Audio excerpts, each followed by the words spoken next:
Hello दोस्तों, स्वागत है आपका एजुकेशन बाइट पर। सबसे पहले आप सभी का दिल से आभार हमारे चैनल को सपोर्ट करने के लिए, हमें अप्रिशिएट करने के लिए। प्लीज़ अपना सपोर्ट इसी तरह चैनल के साथ बनाए रखें। तो चलिए वीडियो स्टार्ट करते हैं। हिस्ट्री के हमारे लास्ट वीडियो में हमने वैदिक काल के बारे में पढ़ लिया था। आज के वीडियो में हम उत्तर वैदिक काल को पढ़ेंगे, इसके बाद हम महाजनपद काल को पढ़ेंगे। उत्तर वैदिक काल, इसकी जो समयावधि थी वो 1000 ईसा पूर्व से 600 ईसा पूर्व थी।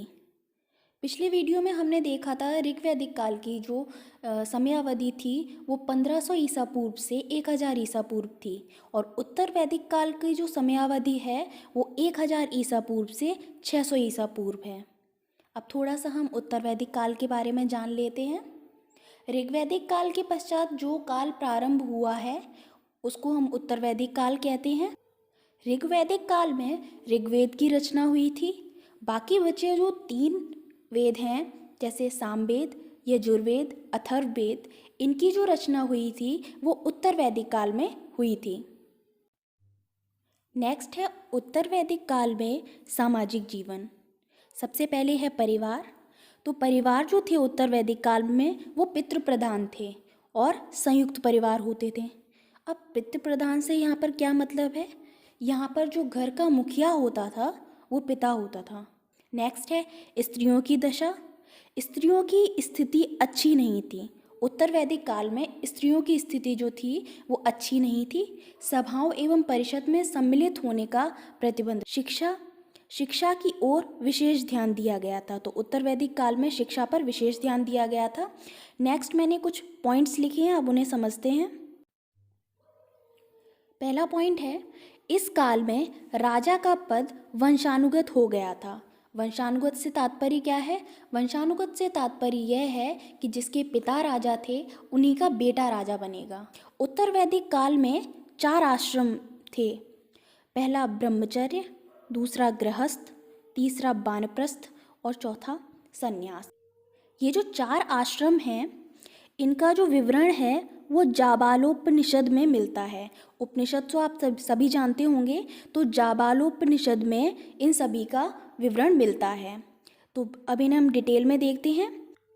पहला है ब्रह्मचर्य। इसमें क्या है, 0 से 25 वर्ष तक की आयु जो थी वो ब्रह्मचर्य में आती थी। सेकंड है गृहस्थ, यानी 25 से लेकर के 50 वर्ष तक की उम्र और या वैवाहिक जीवन का प्रारंभ कह लें तो ये गृहस्थ जीवन में आता था। थर्ड है वानप्रस्थ। 50 वर्ष के बाद गृह त्याग देना चाहिए, यानी वन गमन कर लेना चाहिए। तो वानप्रस्थ से मतलब क्या है? वन को गमन करना। फोर्थ है संन्यास। इसका उद्देश्य क्या होता था? मोक्ष की प्राप्त करना, यानी बचपन से लेकर के और 100 वर्ष तक की उम्र को 4 भागों में बांट दिया गया है, जिन्हें 4 आश्रम बोलते हैं। अभी तक हमने उत्तर वैदिक काल को समझा, 4 आश्रम थे उन्हें समझा। नेक्स्ट हम समझते हैं वैदिक साहित्य। वैदिक साहित्य में हम वेदों को पढ़ेंगे। वेदों की संख्या कितनी होती है? 4। वेद 4 होते हैं। अब हम इन्हें डिटेल में पढ़ते हैं। देखिए, मैंने यहाँ पर बहुत ही सरल भाषा में सभी पॉइंट्स लिखे हुए हैं। इससे संबंधित प्रश्न जो भी मैं आपको पढ़ा रही हूँ, इससे संबंधित प्रश्न आपको वीडियो के लास्ट में भी मैं बताऊँगी। हर एक पॉइंट को अच्छे से और ध्यान से समझना, ताकि आपका परीक्षा में कोई भी प्रश्न गलत ना हो। सबसे पहला वेद है ऋग्वेद। ऋग्वेद का उपवेद जो है वो आयुर्वेद है, और इसके जो रचनाकार हैं वो धन्वंतरी ऋषि हैं। सेकंड है यजुर्वेद। इसका जो उपवेद है वो धनुर्वेद है, और इसके रचनाकार हैं विश्वामित्र ऋषि। थर्ड है सामवेद। इसका जो उपवेद है वो गांधर्व वेद है, और इसके रचनाकार हैं भरत मुनि। फोर्थ है अथर्ववेद।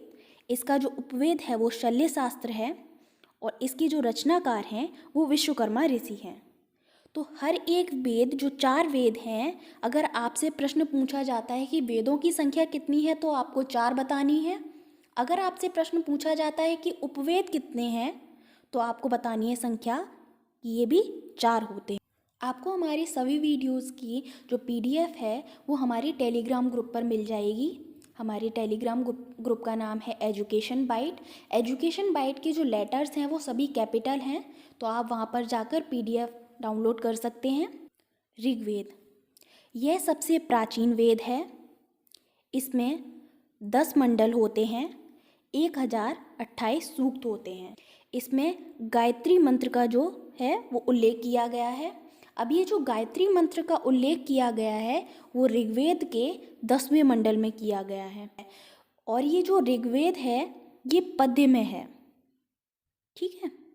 नेक्स्ट है यजुर्वेद।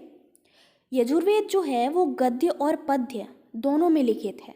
जैसे ऋग्वेद पद्य में लिखित है, वैसे यजुर्वेद जो है वो गद्य व पद्य दोनों में लिखित है। यह मूलतः कर्मकांड प्रधान वेद है। इसमें आपको मरने के बाद जो भी विधि की जाती है उसका सभी का वर्णन किया गया है यजुर्वेद। नेक्स्ट है सामवेद। सामवेद को भारतीय संगीत का मूल कहा जाता है। मतलब सबसे पहले संगीत की शुरुआत या संगीत के बारे में हमने सामवेद में जाना। मंत्रों को यज्ञ के अवसर पर देवताओं के लिए गाया जाता था। अथर्ववेद में औषधि, रोग निवारण, तंत्र मंत्र, टोना टोटका आदि का वर्णन किया गया है। अभी हमने चारों वेदों को डिटेल में जाना। इसके अतिरिक्त उत्तर वैदिक काल में कुछ प्रमुख ग्रंथों के बारे में और बताया गया है। अब हम उन्हें डिटेल में पढ़ते हैं। पहला है उपनिषद। इनकी संख्या 108 है। इसे ब्रह्म विद्या भी कहते हैं। उपनिषद की संख्या कितनी है? 108 है, और इसे ब्रह्म विद्या भी कहते हैं। इसमें आत्मा परमात्मा के बारे में बताया गया है। उपनिषद की संख्या कितनी है? 108 है। इसे ब्रह्म विद्या भी कहते हैं, और आत्मा परमात्मा के बारे में उपनिषद में बताया गया है। भारत का जो राष्ट्रीय आदर्श वाक्य है सत्यमेव जयते, वो मुंडकोपनिषद से लिया गया है। नेक्स्ट जो ग्रंथ है वो है वेदांग। तो वेदों का अर्थ समझने के लिए वेदांग की रचना की गई है। ये इम्पोर्टेंट क्वेश्चन है, पेपर में आ चुका है, तो ये आप समझ लीजिए। वेदों का अर्थ समझने के लिए वेदांग की रचना की गई है। जैसे वेदों की संख्या 4 होती है, उपनिषद की संख्या 108 होती है, उसी प्रकार वेदांग की जो संख्या होती है वो 6 होती है। अब ये 6 कौन से वेदांग हैं? शिक्षा, कल्प, व्याकरण, निरुक्त, छंद एवं ज्योतिष। ये जो 6 हैं यहाँ पर लिखित हैं, ये वेदांग हैं। नेक्स्ट जो ग्रंथ है वो है पुराण। इनकी संख्या 18 होती है। सबसे प्राचीन जो पुराण है वो मत्स्य पुराण है। सबसे प्राचीन पुराण का नाम क्या है? मत्स्य पुराण। इनकी संख्या कितनी होती है? 18।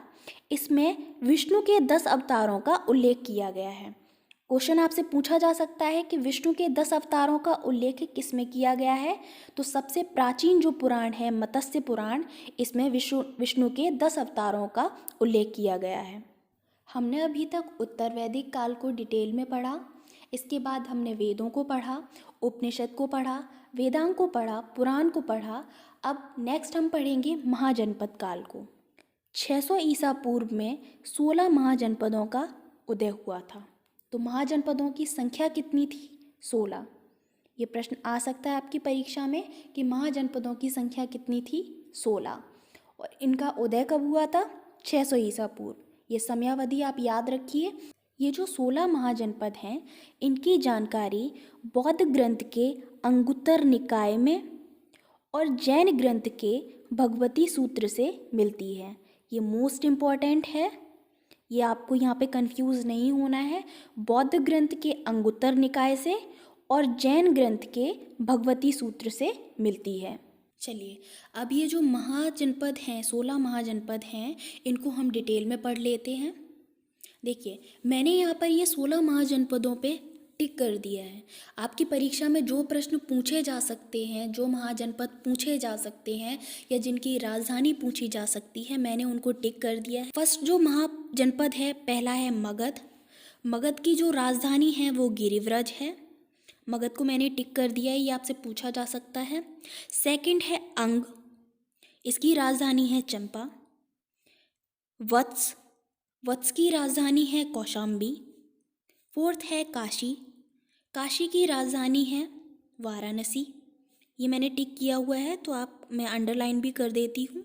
फिफ्थ है अवंती, इसकी जो राजधानी है उत्तरी अवंती उज्जैन और दक्षिणी अवंती माहिष्मती। सिक्स है पांचाल, इसकी राजधानी है उत्तरी पांचाल अहिच्छत्र और दक्षिणी पांचाल की है काम्पिल्य। सेवेंथ है कुरु, इसकी राजधानी है इंद्रप्रस्थ। एट्थ है मत्स्य, इसकी राजधानी है विराटनगर। वज्जी, इसकी राजधानी है वैशाली, मिथिला और विदेह। ये इम्पोर्टेंट है। वज्जी की जो राजधानी आपसे पूछी जा सकती है, इसकी राजधानी है वैशाली, मिथिला और विदेह। टेंथ है कौशल, इसकी राजधानी है श्रावस्ती। मल्ल, इसकी राजधानी है कुशावती। ट्वेल्थ है गांधार, इसकी राजधानी है तक्षशिला।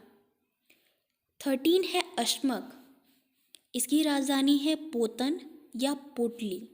अश्मक सबसे इम्पोर्टेंट है, ये थोड़ा ज़्यादा मैं आपको बताऊंगी आगे। मैंने एक प्रश्न भी बनाया है तो आगे मैं आपको इसको बताऊंगी डिटेल में। 14 है सूरसेन, इसकी है राजधानी मथुरा। 15 है कंबोज, इसकी राजधानी है राजपुर। 16 है चेदी, इसकी राजधानी है शक्तिमती। अभी हमने 16 महाजनपद और उनकी राजधानी को डिटेल में पढ़ा। अब मैंने यहाँ पर कुछ प्रश्न लिखे हुए हैं जो आपकी परीक्षा में पूछे जा सकते हैं। तो पहला प्रश्न है, वेदों का अर्थ समझने के लिए किसकी रचना की गई है? तो वेदों का अर्थ समझने के लिए वेदांग की रचना की गई है और वेदांग की संख्या कितनी थी? 6। ठीक है। सेकंड क्वेश्चन क्या है, गायत्री मंत्र का उल्लेख किस मंडल में किया गया है? तो ये ऋग्वेद के 10वें मंडल में किया गया है। ठीक है, सबसे प्राचीन वेद है ऋग्वेद, जिसके 10वें मंडल में गायत्री मंत्र का उल्लेख किया गया है। थर्ड क्वेश्चन है, एकमात्र महाजनपद जो गोदावरी नदी के तट पर स्थित है, ये है अश्मक, जो कि दक्षिण भारत में है।